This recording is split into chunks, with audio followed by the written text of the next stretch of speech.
Bulletin में सबसे पहले खबर देंगे आपको। सुप्रीम कोर्ट ने निहाल हाशमी को तौहीन अदालत का नोटिस जारी कर दिया है और पीर तक जवाब तलब कर लिया गया है। जस्टिस एजाज अफजल ने रिमार्क्स दिए कि हमने रजिस्ट्रार को लोगों को मुंतखब करने के लिए कहा, सब चीजों पर नजर रखे हुए हैं कि क्या हो रहा है, नताइज का डर नहीं, हमें कोई डरा नहीं सकता।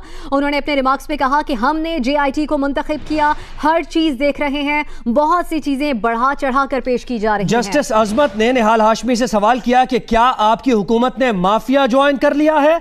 आपने हमें और हमारे बच्चों को धमकी दी, ऐसी धमकियां माफियाज देते हैं। आप कहते हैं हम बैक ऑफ कर जाएं। आपको पता है कि ऐसी धमकियां कौन देते हैं? ऐसी धमकियां माफियाज और दहशतगर्द देते हैं। जस्टिस एजाजुल एहसन बोले, काबीना के अरकान पनामा की समाअत के दौरान धमकियां देते रहे, तमाम मवाद इकट्ठा करें। ऐसी धमकियों पर फौजदारी जुर्म क्या बनता है? अदालत ने कहा 3 नवंबर को भी आमिर को बर्दाश्त किया, किसी ने बच्चों की धमकी नहीं दी। सुप्रीम कोर्ट ने केस में अटॉर्नी जनरल को प्रोसिक्यूटर मुकर्रर कर दिया। मजीद जानेंगे जियो न्यूज़ के नुमाइंदे अब्दुल क़य्यूम सिद्दीकी से। क़य्यूम, हमें तफसीली तौर पर आज की अदालती कार्रवाई के बारे में बताइएगा। जी हाँ, सुप्रीम कोर्ट ऑफ पाकिस्तान में आज निहाल हाशमी ने जो बयान दिया था, जो धमकी आमेज बयान था, उस पर उनको नोटिस जारी किया गया था और पनामा अमल दरामद केस के खुसूसी बेंच जस्टिस एजाज अफजल की सरबराही में 3 रुकनी बेंच ने इसकी समाअत की। और जब समाअत शुरू हुई, जस्टिस एजाज अफजल ने कहा कि जो आपको याद है कि व्हाट्सएप कॉल का इशू है, उस पे ऊपर अदालत ने कहा कि हमने कहा था रजिस्ट्रार को व्हाट्सएप कॉल के लिए, रजिस्ट्रार ने जो कॉल की है वो हमारे कहने के ऊपर की है। और जस्टिस एजाज अफजल का कहना था कि जो कुछ लिखा जा रहा है, कहा जा रहा है और बोला जा रहा है, हम इसको बहुत माइन्यूटली जो है वो इसको देख रहे हैं और हमें इस सब चीजों का इल्म है, हमें कोई डरा नहीं सकता इस हवाले से। इसके बाद जब निहाल हाशमी के जिक्र आया तो जस्टिस अजमत सईद शेख जो है उनका ये कहना था कि आपको मालूम है, अटॉर्नी जनरल को मुखातिब करते हुए जस्टिस अजमत सईद शेख ने कहा कि आपको मालूम है कि 3 नवंबर को भी हमने बर्दाश्त किया, फौजी आमिर को बर्दाश्त किया, किसी ने उस बच्चों को धमकी नहीं दी, आपने हमें और हमारे बच्चों को धमकी दी और आप कहते हैं कि हम बैक ऑफ कर जाएं। आपको पता है धमकी कौन देता है? इस पर अटॉर्नी जनरल फॉर पाकिस्तान का कहना था कि बुज़दिल धमकी देते हैं। इस पर जस्टिस अजमत सईद शेख ने कहा कि बुज़दिल नहीं, जहां पर सिसिलियन माफियाज और दहशतगर्द जो है वो बच्चों को मारने की धमकी देते हैं। और मुबारक हो, आपने सिसिलियन माफियाज को ज्वाइन करने पर मुबारक हो। इस पर जो है जस्टिस एजाजुल एहसन, उनका ये कहना था कि वफाकी हुकूमत के वज़रा और उनके स्पोक्स पर्सन और अब सेनेटर जो है वो इस किस्म की बातें कर रहे हैं और ऐसा लगता है कि एक मुनज़्ज़म तौर पर मुहिम जो है वो चलाई जा रही है। जिसके बाद अदालत ने निहाल हाशमी को तौहीन अदालत का शोकस नोटिस जारी किया और जस्टिस एजाज अफजल ने अटॉर्नी जनरल फॉर पाकिस्तान से कहा कि वो क्या इस शख्स को प्रोसिक्यूट करने में आपको कोई हिचकिचाहट तो नहीं है? तो अटॉर्नी जनरल ने कहा कि उन्हें कोई हिचकिचाहट नहीं है, जिसके बाद अदालत ने शोकस नोटिस जारी कर रही थी। अदालत की जानिब से नोटिस जारी किया गया और पीर तक जवाब तलब किया गया। साथ ही साथ सुप्रीम कोर्ट में सख्त रिमार्क सामने आए सुप्रीम कोर्ट के आज इस मामले पर। बहुत शुक्रिया आपका अब्दुल क़य्यूम सिद्दीकी। और निहाल हाशमी ने सुप्रीम कोर्ट में पेशी के बाद मीडिया से गुफ्तगू की। उन्होंने कहा कि एक माइंडसेट था जिस पर बात की। सहाफियों ने निहाल हाशमी से सवाल किया कि क्या इस बयान पर मुआफी मांगेंगे? जवाब में निहाल हाशमी ने कहा कि अल्लाह से, कौम से और अदलिया से मुआफी मांगते हैं। एक स्वीपिंग बयान था जो हो गया, वो खुद को अदलिया की बालादस्ती का दिफा करने वाला समझते हैं। और फिर सहाफी की जानिब से सवाल किया गया कि एतजाज एहसन कहते हैं कि आपसे ये बयान दिलवाया गया। इस पर निहाल हाशमी ने कहा कि उन्हें किसी ने बयान देने का नहीं कहा। मैं जिसके बारे में अगर कोई राय रखता हूँ उसे बरमला इजहार करता हूँ। मेरा अल्लाह शाहिद है, मैंने किसी इदारे के ख़िलाफ़ नहीं बात की। मैं अदलिया का बहुत एहतराम करता हूँ और मैंने एक अमूमी पाकिस्तान में एक माइंडसेट के ख़िलाफ़ बात की। मैंने ना अदलिया कोई और ना JIT के बारे में बात की। मैं समझता हूँ कि वो एक सियासी कारकुन, और वो मैं किसी प्रेस कॉन्फ्रेंस में या किसी टॉक शो में नहीं था। It was a sweeping statement against all those mindset.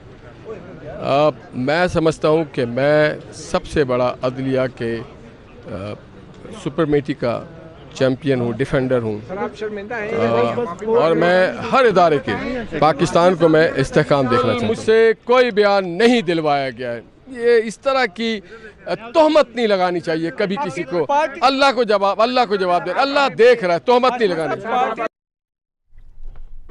Aitzaz Ehsan ने भी आज मीडिया से गुफ्तगू की और कहा कि मीडिया में खबर आई कि रजिस्ट्रार सुप्रीम कोर्ट ने चेयरमैन SECP और गवर्नर स्टेट बैंक को फोन किया।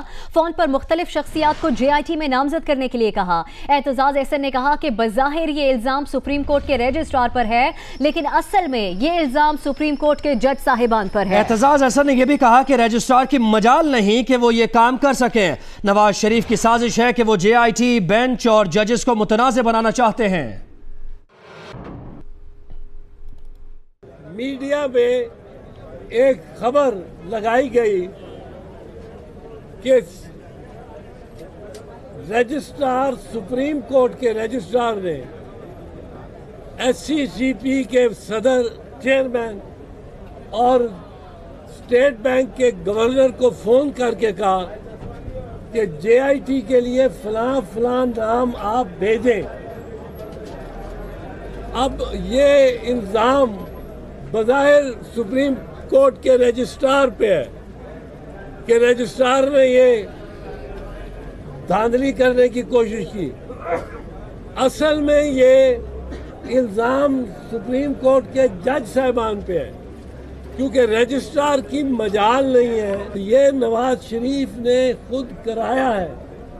सुप्रीम कोर्ट को भी रजिस्ट्रार को जब ये कहते हैं कि रजिस्ट्रार ने फोन किया, तो ये मुलव्वस कर रहे हैं सुप्रीम कोर्ट के जजेस को।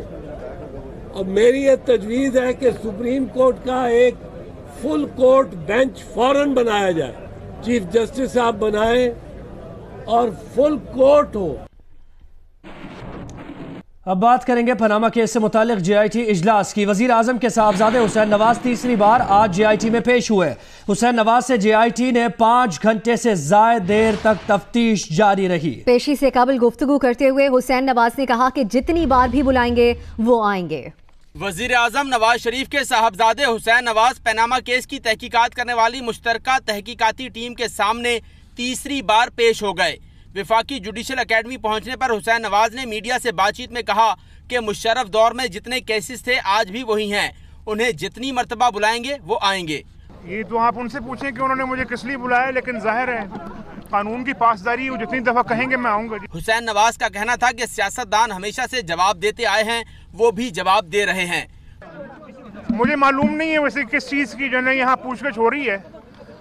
आप ये देख लें कि मुशर्रफ के दौर में जितने केसेस थे आज भी सारे वो केसेस वही हैं, जितने एसेट्स थे आज भी सारे एसेट्स वही हैं। जवाब दे रहे हैं और हमेशा से सियासतदान जवाब देते आए हैं इस मुल्क में। मुश्तरका तहकीकाती टीम के सामने पेशी के मौके पर हनीफ अब्बासी, दानियाल अजीज के अलावा मुस्लिम लीग नून के कई कारकुन भी इजहार यकजहती के लिए पहुंचे। हुसैन नवाज की आमद के मौके पर बेनज़मी नजर आई। हनीफ अब्बासी और दीगर रहनुमाओं को धक्के खाने पड़े।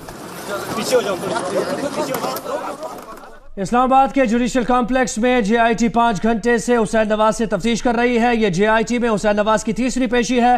गुज़श्ता पेशी पर भी हुसैन नवाज लगभग 6 घंटे JIT में रहे। और आज की मजीद क्या सूरत हाल है, हमें ज्वाइन किया नुमाइंदा जियो न्यूज़ एजाज सैयद ने। एजाज, आज के इम्कानात नजर आ रहे हैं, कितनी देर तक पूछकर जारी रहेगी? और आज की पेशी के अंदर से, जुडिशल कॉम्प्लेक्स के अंदर से कोई खबर मौसूल हुई है आपको? जी अब्सा, हमें जो इतलात मौसूल हुई हैं उसके मुताबिक अभी हुसैन नवाज से पूछगिछ का अमल जारी है मुश्तरका तहकीकाती टीम की तरफ से। हमने यहाँ पर जो मुकामी फेडरल जुडिशल अकेडमी में जो हुकाम तैनात हैं उनसे भी बात की है। उनका यही कहना है कि अभी तक अंदर से कोई सिग्नल ऐसा नहीं आया जिसमें बताया जाए कि हुसैन नवाज जल्द निकल रहे हैं, बल्कि उनका कहना है कि ये मामला ताख़ीर इख्तियार कर सकता है, शाम 4-5 भी बज सकते हैं। ताहम ये मुश्तरका तहकीकाती टीम की मर्ज़ी है कि वो कब हुसैन नवाज को फ्री करें, उनसे सवालात का सिलसिला कब मुनक़ता करें। लेकिन हमें ये ज़रूर पता चला है कि हुसैन नवाज से जो बातचीत अंदर की जा रही है उसमें हुसैन नवाज के असासों के हवाले से तफसीलात मांगी जा रही हैं और ख़ुसूसी तौर पर यह भी पूछा जा रहा है कि हुसैन नवाज़ के पास कारोबार शुरू करने का सरमाया कैसे आया और उन्होंने कुछ तोहफे रुकूम के अपने वालिद को दिए थे, तो वो सरमाया कैसे आया। जी अच्छा एजाज, ये भी बता दीजिए कि हुसैन नवाज आज भी कुछ डॉक्यूमेंट्स लेके पहुंचे हैं, क्योंकि इससे पहले जो पेशी हुई थी उसमें उन्होंने कहा था कि तफसीली तौर पर सवालों के जवाब दिए हैं, डॉक्यूमेंट्स जमा भी करा दिए गए हैं, लेकिन आज भी कुछ ऐसे सवाल थे जो पूछे जाने थे, उससे मुतालिक डॉक्यूमेंट्स लाने थे हुसैन को। जी हमने इस हवाले से हुसैन नवाज़ के जो करीबी साथी हैं उनसे बात की है, तो पता चला है कि हुसैन नवाज़ कुछ दस्तावेज़ात लेकर गए हैं और कुछ जो पिछला सेशन था हुसैन नवाज़ के साथ मुश्तरका तहकीकाती टीम का, उसमें कुछ गैप्स रह गए थे जिनको फिल करने के लिए आज दोबारा बुलाया गया है और हुसैन नवाज़ कुछ दस्तावेज़ात अपने साथ लेकर आए हैं। जी ठीक है, बहुत बहुत शुक्रिया आपका एजाज सैयद। लेकिन अब तकरीबन 5 घंटे से ज़ायद हो चुके हैं, तफ्तीश इस वक्त JIT की जानिब से जारी है, आपसे इस बारे में जानते रहेंगे। फिलहाल आपका बहुत शुक्रिया।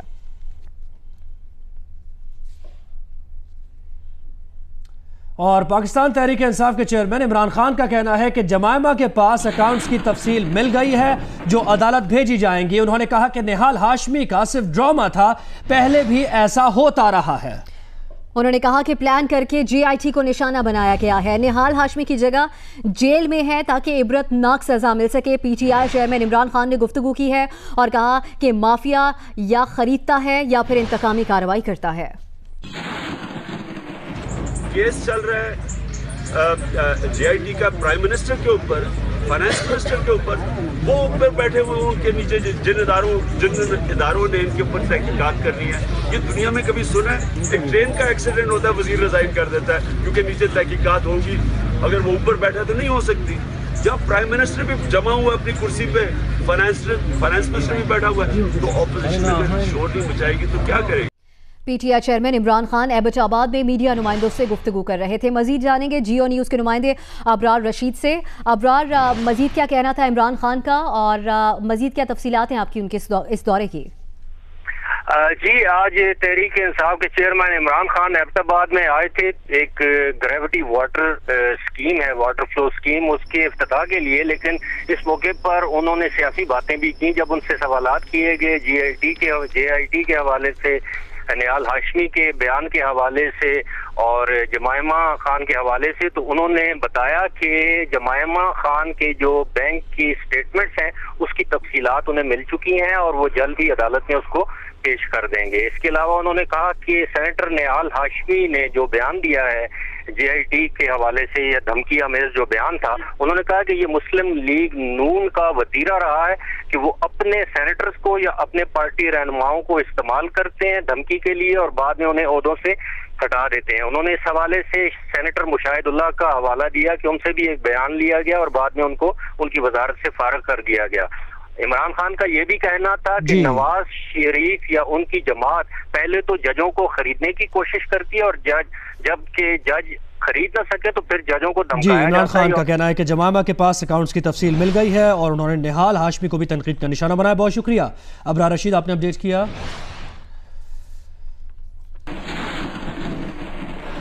और इस मामले से मुतालिक अपडेट है, इमरान खान की मनी ट्रेल अदालत में साबित करने के लिए जमायमा गोल्डस्मिथ ने दस्तावेजात ढूंढ लिए और इस बारे में सोशल मीडिया पर एक बयान जारी किया है और ये कहा कि आखिरकार 15 साल पुरानी बैंक दस्तावेजात ढूंढ ली हैं, अब बराए मेहरबानी असल चोरों को तलाश करें।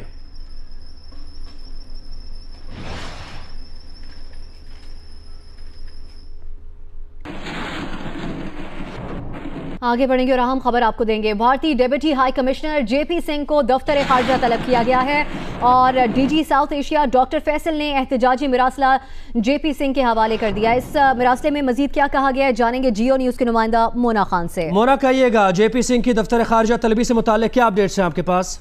जी बिल्कुल, आज सुबह लाइन ऑफ कंट्रोल पर बटल सेक्टर में, जनरल रोड सेक्टर और ततापानी में भारतीय फौज की बिला स्टाइल फायरिंग हुई, जिसके बाद 2 शहरी शहीद हुए और 5 जख्मी हुए। इस वाक़े के तनाजुर में आज deputy high commissioner JP Singh को दफ्तर खारजा में तलब किया गया है और एहतजाजी मरासला जिसमें लिखा गया है कि भारत की जानिब से गुज़िश्ता कई महीनों से मुसलसल लाइन ऑफ कंट्रोल की खिलाफवर्जी की जा रही है, जिसके नतीजे में बहुत से शहरी शहीद भी हुए और जख्मी हुए और आज के ताज़ा वाक़े में 2 शहरी शहीद हुए हैं और 5 जख्मी हुए हैं और ये एहतजाजी कराची मुराद का DG south Asia doctor Faisal ने JP सिंह के हवाले किया और ये कहा कि भारत लाइन ऑफ कंट्रोल की खिलाफ वर्जी बंद करे। जी बहुत शुक्रिया मोना खान, आपने अपडेट किया।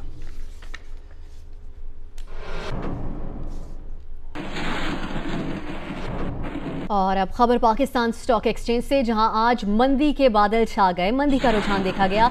100 इंडेक्स में 4.4% कमी रिकॉर्ड की गई। इससे कबल 11 अगस्त 2014 को मार्केट 4.5% पर गिरी थी। तारीख में पहली बार 100 इंडेक्स में 1810 पॉइंट्स की कमी रिकॉर्ड की गई है। 100 इंडेक्स 48,780 की सतह पर बंद हुआ। 4 रोज के दौरान 100 इंडेक्स 3,855 पॉइंट्स गिर चुका है।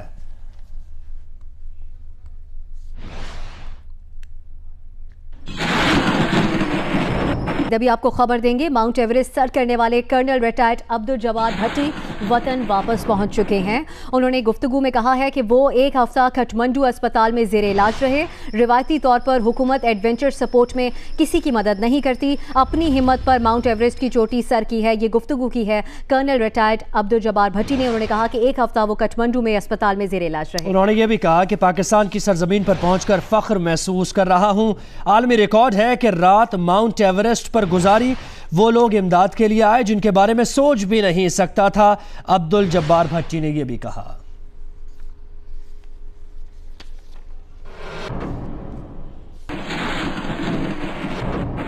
और अब कुछ बात हो जाए महंगाई की। रमजान आते ही फलों की कीमतों को पर लग गए। दुकानदारों ने सरकारी निर्खनामे हवा में उड़ा दिए।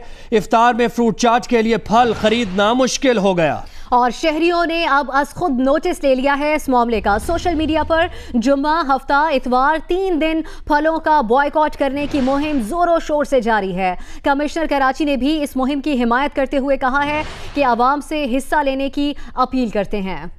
सेब, केला, आम, खरबूजा सब ही महंगा।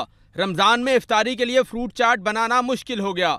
मौसमी फल भी शहरियों की पहुंच से दूर हो गए। रमजान में तलब बढ़ने के साथ फलों की कीमतें कई गुना बढ़ गई हैं। दुकानदारों ने सरकारी निर्खनामे हवा में उड़ा दिए। हुकूमत के कीमतें कम करने के दावे वादे काम न आए।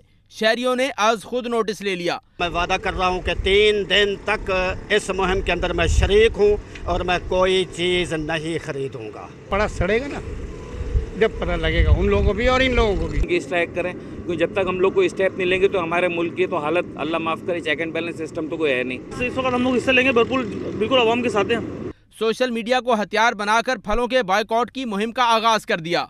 सोशल मीडिया पर जारी मुहिम में शहरियों को पैगाम दिया जा रहा है कि रमज़ान में फलों की बढ़ती कीमतों के खिलाफ एहतजाज यूं करें कि जुम्मे, हफ्ते और इतवार यानी 2, 3 और 4 जून को फल ना खरीदें। इफ्तार के दस्तरखान पर फ्रूट चाट ना रखें। इफ्तार के बाद खाने का एहतमाम करें और ये इकदाम करके फलों की आसमान को छूती कीमतों के खिलाफ अपना एहतजाज रिकॉर्ड कराएं। रिपोर्ट आपने देखी। फलों की कीमतों में मुसलसल इजाफे से तंग आकर शहरियों ने 3 रोज तक फल ना खरीदने की मुहिम चलाने का फैसला किया है। आज खुद नोटिस लिया गया है शहरियों की जानिब से। दूसरी जानिब कमिश्नर कराची ने भी अवामी फैसले की हिमायत का ऐलान किया है और इस कोशिश को मुस्बत करार दिया है। इस बारे में रिपोर्ट करें कराची से राना जावेद। मुहिम 2, 3 और 4 जून तक जारी रहेगी। मुहिम की आगाही के लिए सोशल मीडिया का भरपूर इस्तेमाल किया जा रहा है। इस मुहिम का मकसद फलों की कीमतों में इजाफे के खिलाफ एहतजाज रिकॉर्ड करवाना है। सबको मिलकर करना चाहिए। जब बड़ा सड़ेगा ना, जब पता लगेगा उन लोगों को भी और इन लोगों को भी। मैं वादा कर रहा हूँ कि 3 दिन तक इस मुहिम के अंदर मैं शरीक हूँ और मैं कोई चीज़ नहीं खरीदूंगा। मैंने पक्का ऐद किया, मैं कोई फ्रूट नहीं खरीदूंगा और मैं फेसबुक पे, इंस्टाग्राम पे, व्हाट्सएप पे सब दोस्तों को यही शेयर कर रहा हूँ कि भाई 3 दिन इस मुहिम में बढ़ चढ़ कर हिस्सा लें। इस मुहिम में पथारादारों का कहना है कि फलों की खरीदारी से मुतालिक मुहिम में हमारा नुकसान है, लेकिन कोई मंडी जाकर कीमतें नहीं पूछता है। अगर 2 दिन की हड़ताल है तो छुट्टी कर लेंगे और क्या। भाई ये है कि पीछे से मंडी में बहुत महंगाई है, उधर नहीं जाते, ये इधर ही आते हैं। जो भी लिस्ट वाले हैं महंगा उधर से ही महंगा आ रहा है। जब आप माल नहीं बिकेगा, खराब हो जाएगा तो हमारा ही नुकसान है। अब क्या करें, पीछे महंगा हो तो सस्ता करके बेचना पड़ता है। मुहिम में हिस्सा लेने वाले शहरियों का कहना है कि अगर आवाम अब भी खामोश रहे तो मुनाफाखोर फलों की कीमतों में इजाफे का तसलसल बरकरार रखेंगे और असल मुनाफाखोर तो मिडिल मैन है जो किसान से फल खरीद कर महंगे दामों मंडी तक पहुंचाता है। दूसरी जानिब कमिश्नर कराची ने भी फलों की खरीदारी के बॉयकॉट की 3 रोज़ा मुहिम की हिमायत का ऐलान किया है और महंगाई के खिलाफ अवामी बॉयकॉट की मुहिम को मजबूत कोशिश करार दिया है। कैमरामैन अदनान हैदर के साथ राना जावेद, जियो न्यूज़, कराची। रमज़ान आते ही फलों की कीमतें आसमान से बातें कर रही हैं। ऐसे में सरकारी निर्खनामे आवाम का मुंह चिढ़ा रहे हैं और गरीब शहरी महंगाई के इस तूफान में पिस रहे हैं। रियाज एंडी की रिपोर्ट। कराची में फलों की कीमत कौन तय करता है, कौन बढ़ाता है, कौन कम करता है? क्या फल फरोश ही अपनी मनमानी कीमत वसूल करता है? फल की कीमतों में रमजान से एक दिन पहले यानी 27 मई से 30 मई तक क्या फर्क पड़ा है, ये जानने के लिए कमिश्नर ऑफिस की 2 तारीखों के निर्खनामे देखें तो पता चला कि 1 दर्जन केले की कीमत में 4 दिन में 36 रुपए इजाफा हुआ। तरबूज फी किलो 33 रुपए से बढ़कर 44 रुपए किलो हो गया। खरबूजा पीला 55 रुपए से बढ़कर 78 रुपए किलो। आम सिंदरी 100 रुपए से बढ़कर 123, सेब 130 रुपए से बढ़कर 150। अलबत्ता खुबानी की कीमत दोनों निर्खनामों में 190 रुपए रही, जबकि आलू बुखारा 200 रुपए किलो से बढ़कर 280 रुपए किलो हो चुका है। और साहब, ये इजाफा तो कमिश्नर लिस्ट में पाया गया, अब बाजार के रेट मुलाहिजा हों। 1 दर्जन केले 150 रुपए से 180 रुपए, तरबूज 45 रुपए से 50 रुपए किलो, खरबूजा 80 से 100 रुपए किलो, आम सिंदरी 150 से 200 रुपए किलो, सेब की कीमत 200 से 250 रुपए। खुबानी 190 पर नहीं रुकी, 200 रुपए पर पहुंच चुकी है और आलू बुखारा 300 रुपए से ऊपर फरोख्त हो रहा है। फलों की आसमान से बातें करती कीमतें आपने जानी। मुल्क के कई दूसरे हिस्सों की तरह लाहौर में भी शहरी फलों की आसमान से बातें करती कीमतों से परेशान हैं और उनका कहना है कि वो भी फलों की 3 दिन बॉयकॉट मुहिम में भरपूर हिस्सा लेंगे। जियो न्यूज़ के नुमाइंदे अमीन हफीज ऐसे ही परेशान हाल शहरियों के दरमियान मौजूद हैं। जी अमीन। फ्रूट मार्केट में मौजूद हैं, जहां पर आम भी हैं, तरबूज भी हैं। मैं कहता हूँ फल का क्या क्या नाम लें, फल बहुत हैं। दुकानदार कहते हैं कि फल का रेट कम है, ग्राहक कहते हैं कि फल का रेट बहुत ज़्यादा है। हम इनसे बात करते हैं। आप बताइए, आप क्या खरीदने आए हैं? यहाँ पे कीमतें इतनी ज़्यादा हैं कि हम फल कैसे खरीदें। एक आम आदमी जो है, जो गरीब आदमी है, वो कैसे फल खरीदे? आम के रेट, खरबूजे के, हर एक के रेट बहुत ज़्यादा है। स्पेशली जब रोज़ा रखने जाते हैं तो इफ्तारी के टाइम में मशरूबात, पानी, इन सब चीज़ों के साथ फल भी चाहिए होता है, लेकिन फल इतना महंगा है कि हम अफोर्ड ही नहीं कर सकते। हमने तो सोचा हम 3 दिन का बाइकआउट करेंगे ताकि हमें ये फ्रूट दे। हम 3 दिन का बाइकआउट फल खरीदने से बाइकआउट करेंगे आप? जी, ताकि ये कुछ सस्ता करें, ताकि हम फिर जब सस्ता होगा। ग्राहक कहते हैं कि 3 दिन का बाइकआउट करेंगे ताकि दुकानदार फल। ये बताइए कि लोग कहते हैं फल की महंगाई के बारे में आप क्या कहेंगे? महंगाई तो कोई भी नहीं है, सब ये कहने की बातें हैं। जो भी लोग आते हैं लेके जाते हैं फ्रूट, अगर ना भी लें तो फिर भी फ्रूट बिकता है। नहीं, वो कहते हैं, लोग कहते हैं हम 3 दिन फ्रूट नहीं खरीदेंगे। अगर ऐसा हुआ फिर आप क्या करेंगे? अगर 3 दिन ये नहीं खरीदेंगे, ये चीज़ ऐसी है, रह नहीं सकती, मजबूरन हमें सस्ता करना पड़ता है। बहरहाल इधर सब आ जाते हैं, मंडी में कोई भी नहीं पूछता। जी, आप सारे लोग मुत्तफिक हैं कि 3 दिन बाइकआउट करेंगे आप फल? बाइकआउट करेंगे, जरूर करेंगे बाइकआउट, इसलिए कि ये बहुत महंगा दे रहे हैं फल। 3 दिन का बाइकआउट, 3 दिन का बाइकआउट, 3 दिन का बाइकआउट, 3 दिन का बाइकआउट, 3 दिन का बाइकआउट, 3 दिन का बाइकआउट, 3 दिन का बाइकआउट, 3 दिन का बाइकआउट, 3 दिन का बाइकआउट, 3 दिन का बाइकआउट, 3 दिन का बाइकआउट, 3 दिन का बाइकआउट, 3 दिन का। अमीन हफीज अपने मुनफरिद अंदाज में रिपोर्ट कर रहे थे। उधर फैसलाबाद के शहरियों ने भी महंगे फलों के बॉयकॉट का ऐलान किया है। हम ये समझते हैं कि ये कैंपेन भरपूर तरीके से चलनी चाहिए और इसको हर बंदे को इसका हिस्सा बनना चाहिए। चीज़ें खरीदेंगे नहीं तो वो कैसे बेचेंगे? जब वो चीज़ें स्टोर पड़ी रहेंगी, बड़ी बड़ी ख़राब हो जाएंगी तो उन्हें निकालनी पड़ेंगी। खुद भी इसका बाइकआउट करेंगे और साहिब इस्तेदार लोगों से ये अपील भी करेंगे कि वो मुकम्मल तौर पे इसका बाइकआउट करें। हर चीज़ का इलाज ही यही है कि जो चीज़ महंगी होती है उसको आप कम से कम उसका इस्तेमाल शुरू कर दें। ये मुनाफाखोरी कर रहे हैं और ये नहीं लिहाज करते कि रमज़ान है चलो थोड़ा सस्ता कर ले। कराची के बाद मुल्क के दीगर शहरों में शहरियों ने महंगे फलों के बॉयकॉट का ऐलान किया है। 3 दिन के बॉयकॉट का ऐलान किया गया है मुल्क के मुख्तलिफ शहरों से। मजीद बता रहे मुल्तान और गुजरावाला से जियो न्यूज़ के नुमाइंदे।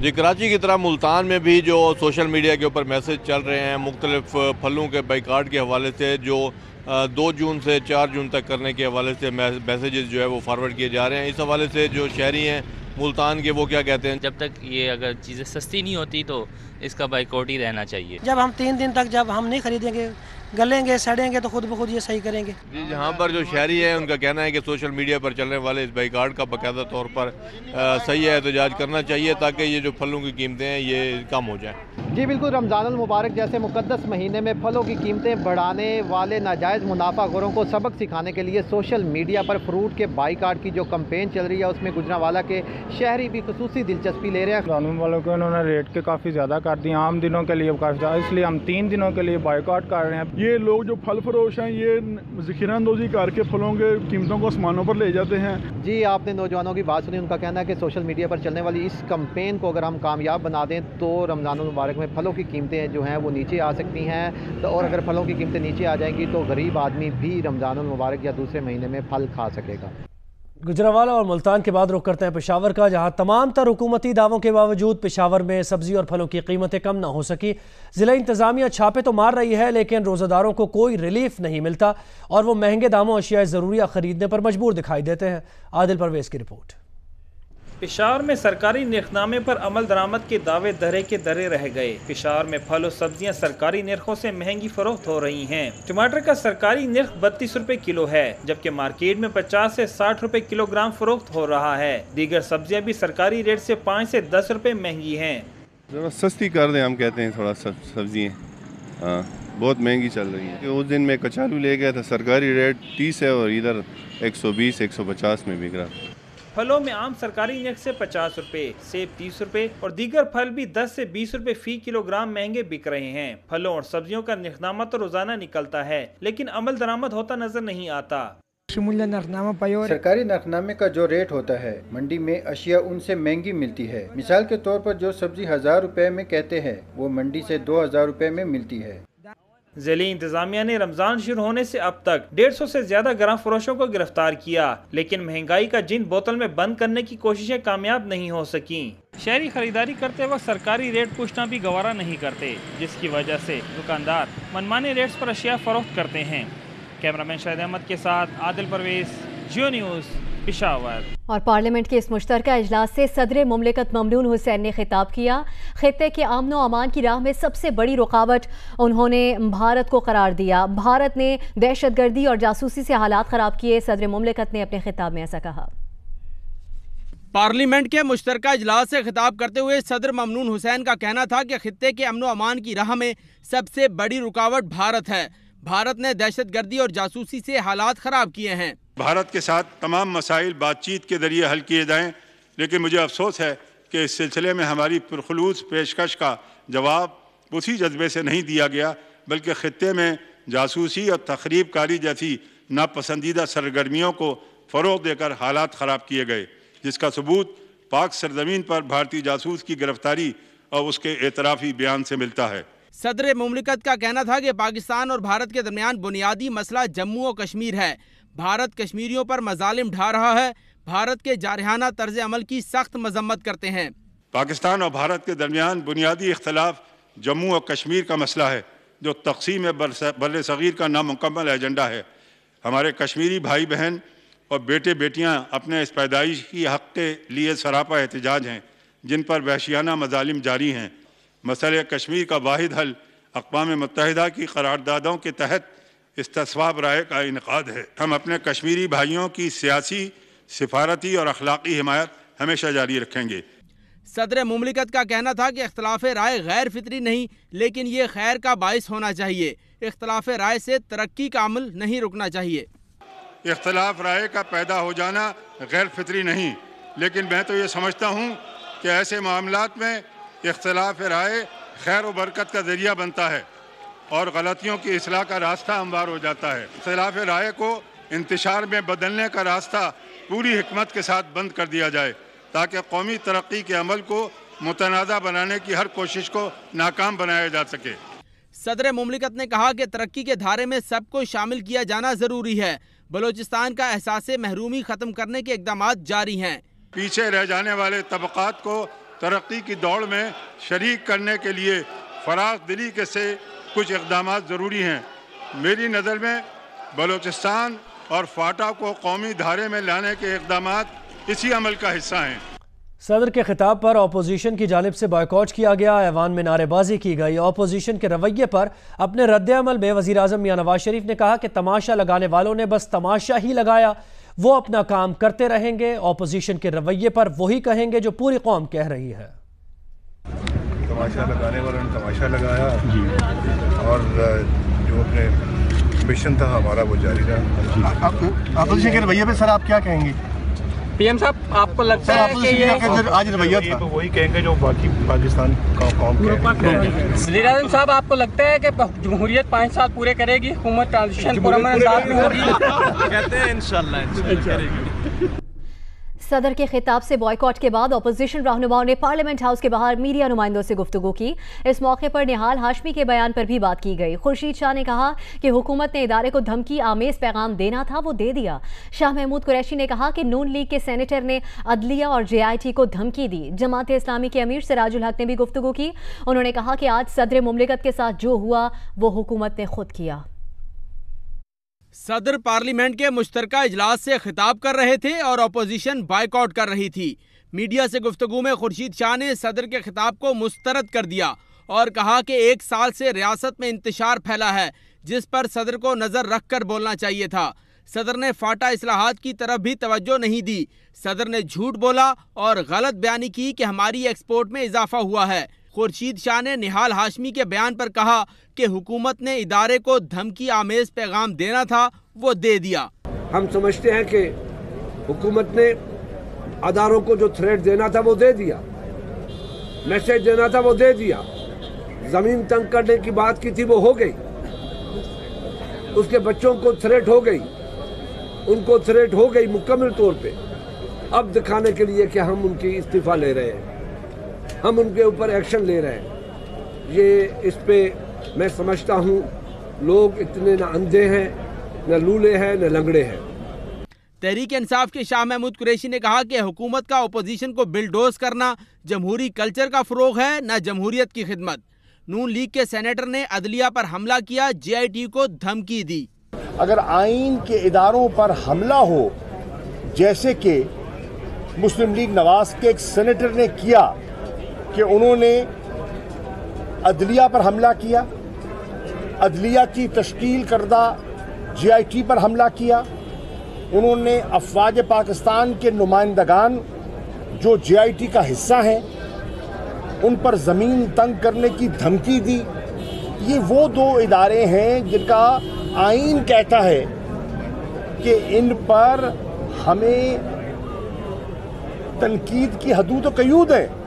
अमीर जमात इस्लामी सिराजुल हक ने कहा कि आज सदर मुमलिकत के साथ जो हुआ वो हुकूमत ने खुद किया। हुकूमत ने अपोजिशन को मजबूर किया कि बाहर असेंबली लगाई गई। आज सदर पाकिस्तान के साथ जो कुछ हुआ ये हुकूमत ने खुद किया और हुकूमत ने खुद अपने सदर के साथ वो कुछ किया जो माजी में हमने नहीं देखा है।